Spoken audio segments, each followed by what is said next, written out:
মীন রাশি। মীন রাশি আপনার রাশিতেই বসে আছে শনি মহারাজ এবং দ্বাদশে রাহু। অনেক কিছু প্রাপ্তি, অনেক কিছু অপ্রাপ্তি নিয়ে বিগত দিনগুলো আপনি কাটালেন। হয়তো অনেক কিছু পেয়েছেন, আপনি পেয়েছেন, পাননি আমি বলছি না। সাড়ে সাথী চলছে আপনার।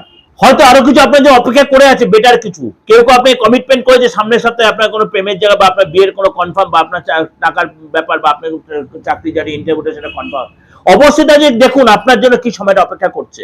বেটার কিছু আপনি পাচ্ছেন, কোন দিনটা হচ্ছে, কারণ বুধ বক্রি হচ্ছে, আপনার জন্য কি অপেক্ষা করে আছে। অবশ্যই তার জন্য প্রোগ্রামটা আপনাকে মানে উইদাউট স্ক্রিপ্ট, অর্থাৎ স্ক্রিপ্ট না করে আপনাকে পুরোটা ভালো করে শুনতে হবে। তাহলে চলুন এবার আমরা মেন প্রোগ্রামে যাই, সেখানে বিস্তারিত আলোচনা করব। কিন্তু আপনাদের কাছে আমার একটা হাত জোর করে রিকোয়েস্ট, আমার এই প্রোগ্রামটা কন্টিনিউ করার জন্য বা ভালো ভালো কিছু থিম পাওয়ার জন্য, বাস্তবিক প্রোগ্রামটা পাওয়ার জন্য আমার চ্যানেলটা অবশ্যই সাবস্ক্রাইব করে রাখুন, আর অবশ্যই নোটিফিকেশন বেলটা অন করে রাখুন, আর আপনার সবার মধ্যে শেয়ার করে দিন। আমার এই বাস্তব ভিত্তিক প্রোগ্রাম সবাই পেয়ে যেন সবাই আনন্দিত হয়, উপকৃত হয়, তারা যেন নিজের চলার পাথেও করেন আমার এই প্রোগ্রাম। তাহলে তাদের জন্য কোনো অসুবিধার সম্মুখীন যেন আপনি বা আপনার হিতাকাঙ্ক্ষী লোকেরা যেন না হয়, এটার জন্য আপনাদের কাছে এইটাই আমার বাস্তবিক, এইটাই হচ্ছে আমার পাওনা। নমস্কার। আজকে সাপ্তাহিক রাশিফল আলোচনা করব, অর্থাৎ সাপ্তাহিক রাশিফলটা জুন মাসের শেষ এই সপ্তাহটা আর জুলাই মাসের শুরু। এবং জুলাই মাসের শুরু বা জুন মাসের শেষ, তাহলে গ্রহ রাশির সিচুয়েশন তার মধ্যে কিন্তু একটা ডিপেন্ড করছে। সাপ্তাহিক রাশি বলে গ্রহ রাশি বেস করে দিতে মেনলি হচ্ছে চন্দ্র রাশির উপর বেস করে, চন্দ্র মুভিং এর উপরে।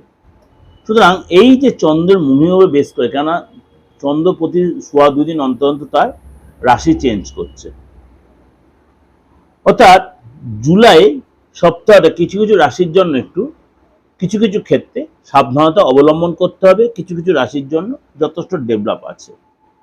যেমনি আপনার 4 জুলাই সন্ধ্যাবেলা শুক্রদেব সিংহ রাশিতে প্রবেশ করবে।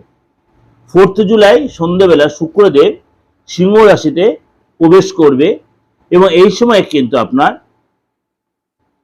কিছু কিছু ক্ষেত্রে আপনাকে অনেক বেশি দৌড়ঝাঁপ করতে হতে পারে কাজের সূত্রে বা আদার্স পারপাসে, এবং আপনি তুরন্ত কোনো ডিসিশন নেওয়ার আগে একটু ভেবে চিন্তে নিতে হবে।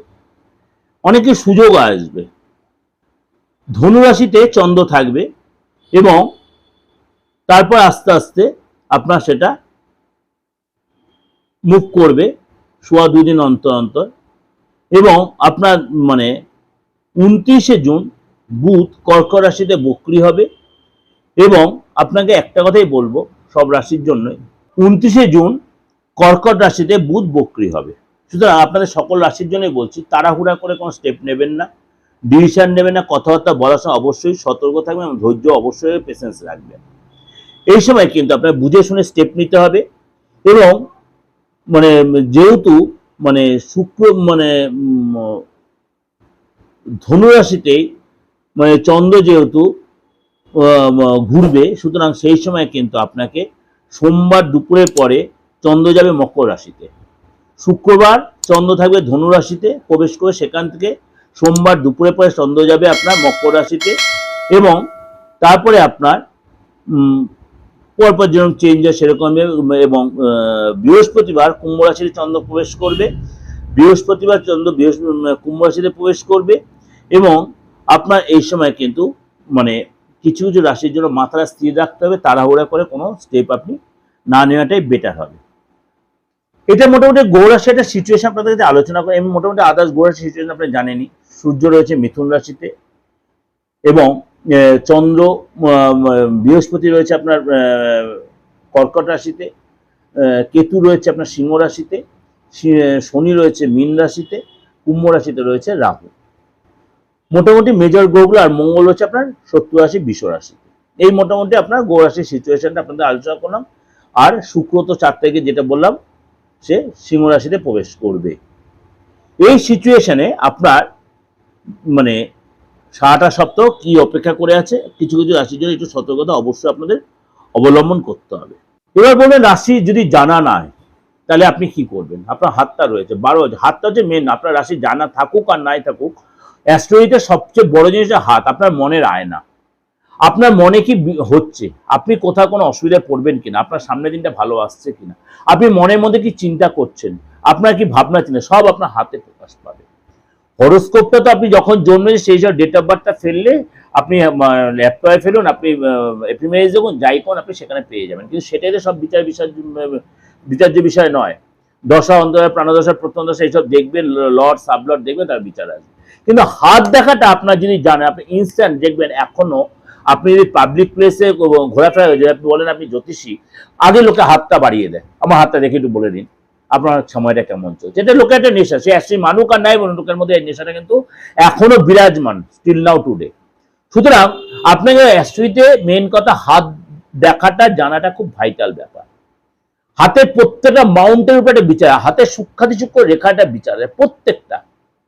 অনেকে বলছেন আমার দাদা ভাগ্য রেখাটা কম, অনেকে বলছে দাদা আমার আয়ু রেখাটা কম। ওই এত সূক্ষ্মভাবে আয়ু রেখার বিচার ছোট হয়ে গেলে আপনার দেখা গেল আয়ু রেখা আপনার হাতে রয়েছে ছোট, আপনার এখন বেঁচে আছে, আপনার এখন 82 ইয়ার্স ওল্ড। আপনার হাতে আয়ু রেখাটা এতটাই ছোট, আপনার 82 ইয়ার্স হয়ে গেছে, তাও আপনি বেঁচে আছেন, আপনি বা আপনার ফ্যামিলির কারো দেখুন আপনি। তাহলে আপনার কোন রেখার জন্য আপনি সেটা বেঁচে আছেন, কোন রেখার জন্য আপনি বেঁচে আছেন। আপনার জমি জায়গা প্রচুর থাকার কথা, এমন সিচুয়েশন হাতে দেখা যাচ্ছে, কিন্তু আপনার নিজের বাড়ি কোন দিন আপনি ভাড়া বাড়ি দিয়ে কাটিয়ে দিলেন। বা আপনি সরকারি চাকরি করছেন, চাকরিটা কোনো পার্মানেন্টলি আপনি হলেন না, কোনো হলেন না, হয়তো 2 বছর আপনার রিটায়ারমেন্টের সময় আছে, আপনি তখনও কিন্তু ওই কন্ট্রাকচুয়াল বা এইভাবেই রয়ে গেলেন। আপনি হয়তো অ্যাকচুয়ালি মানেনই না, কারোর কাছে গেলে হয়তো কিছুটা ডেভেলপ হতে পেতেন। চলুন তাহলে আজ আলোচনা করি আপনার রাশি সারাটা সপ্তাহ কি বলছে। মীন রাশি, মীন রাশি এই সপ্তাহে কিন্তু আপনার মোটামুটি শুভ বা লাভদায়ক বলেই ধরা যায়। এই সপ্তাহে আপনাকে বুঝে শুনে প্রত্যেকের সাথে কথা বলতে হবে, কথা বলার সময় তাড়াহুড়া করবেন না, শৈশবদের সতর্ক থাকবেন। সফলতা পেতে গেলে আপনাকে কিন্তু নিজেকে চেঞ্জ হতে হবে। এই সপ্তাহে আপনার শুরুতে বহু প্রতীক্ষিত কোনো গুড নিউজ আপনি পেতে পারেন। দীর্ঘ সময় ধরে আপনার কিছু কাজ আটকেছে, সেই কাজে সাকসেস পাবেন। যারা উচ্চশিক্ষা করছেন বা বিদেশ যাওয়ার প্ল্যান করছেন, দীর্ঘদিন ধরে আটকে ছিল, সেইখানে কিন্তু আপনি ডেভেলপ পাবেন, বিদেশ যাওয়ার সুযোগ আসবে। ব্যবসায় আপনার কিন্তু ডেভেলপ আসবে, পরিশ্রমের ফল পাবেন। এছাড়া কিন্তু গুড নিউজ পেতে পারেন। বুঝে শুনে আপনি এগোবেন এবং মনের মতো উন্নতি পাওয়ার জন্য আপনার কিন্তু মন প্রসন্ন থাকবে, কিন্তু আপনাকে অবশ্যই লেবুরিয়াস হতে হবে। সন্তানের কাছ থেকে আপনি উন্নতি পাবেন বা সাপোর্ট পাবেন, সমাজে আপনার মান সম্মান বাড়বে। এই সপ্তাহে কিন্তু আপনার কেরিয়ারের দিক দিয়ে, ব্যবসার দিক দিয়ে কিন্তু আপনার বেশ নিজেকে পরিশ্রমী হতে হবে। বিশেষ করে আপনার চেষ্টা রাখতে হবে, পজিটিভ চিন্তা ভাবনা রাখতে হবে, তাহলে কিন্তু আপনি সেখান থেকে বেরিয়ে আসতে হবে। কাজের জায়গায় আপনার কিন্তু প্রশংসা হবে। চাকরির জায়গায়, কাজের জায়গায় আপনার কিন্তু দায়িত্ব বৃদ্ধি হবে। ব্যবসায় আপনার কিন্তু আর্থিক স্থিতি আগের চেয়ে বেটার হবে। প্রেমের দৃষ্টিকোণে পুরো সপ্তাহটা আপনার প্রেফারে থাকবে, সুসম্পর্ক তৈরি হবে। লাভ পার্টনারের সাথে সুসম্পর্ক তৈরি হবে, কোথাও একসাথে ঘুরতে কেনাকাটি করবেন। পরিবারের কোনো সদস্যের দিয়ে কোনো গুড নিউজ পাবেন, ফ্যামিলি কোনো আপনার মাঙ্গলিক কাজ বা কোনো গুড নিউজ সুযোগ আসতে পারে, এবং আপনি ফ্যামিলির লোকের সাথে অনেকটাই সময় কাটাবেন। অর্থাৎ আপনাকে ওভার প্রেডিকশন, শরীর স্বাস্থ্যতে আর্থিক যাওয়াটা আপনার কিন্তু পুরোটা আমি ক্লিয়ার করে বলে ছোট উপরে আপনাদের অবশ্যই খুব উপকারে লাগবে। যদি ভালো লাগে অবশ্যই লাইক করবেন, শেয়ার করবেন, এবং অবশ্যই যে কোনো প্রবলেম, তন্ত্রগত ব্যস্তগত যে কোনো প্রবলেম আপনি আমার সাথে যোগাযোগ করতে পারেন। আমার এই যে অপরিবর্তিত নাম্বার নিচে রয়েছে 891097335943960106। কিভাবে যোগাযোগ করবেন? যারা নতুন আজকে দেখছেন, একদম আজকে ফার্স্ট আপনি হয়তো আপনার হঠাৎ আপনার ভিডিওটা চলে এলো, আপনি প্রোগ্রামটা দেখবেন কি পারপাসে। যদি দেখছেন আপনার ভালো লাগছে, অবশ্যই লাইক করে শেয়ার করে রেখে দিন, তাহলে এরকম প্রোগ্রাম আরো দেখতে পাবেন। এবং যদি দেখছেন আপনি এরকম কোনো প্রবলেম আপনি ফেস করছেন, তাহলে আপনি আমার নাম্বারে ফোন করুন, আমি ধরি বা আমার সহযোগী কেউ ধরুন, আপনাকে সাপোর্ট দেবে বা আপনাকে গাইড করবে। আপনি হয়তো অনেকটা দূরে রয়েছেন, আপনি হয়তো আমার চেম্বারে আসতে পারছেন, কোনো প্রয়োজন নেই। যারা কাছে তাদেরও বলছি চেম্বারে আসার কোনো প্রয়োজন নেই, আপনি অনলাইনে সেম প্রেডিকশন পাবেন। একটা কথা বলে রাখলাম, যদি মনে হয় যোগাযোগ করবেন, আপনি রেমিডিটাও কিন্তু কুরিয়ারের মধ্যে পেয়ে যাবেন। ভালো থাকবেন, নমস্কার।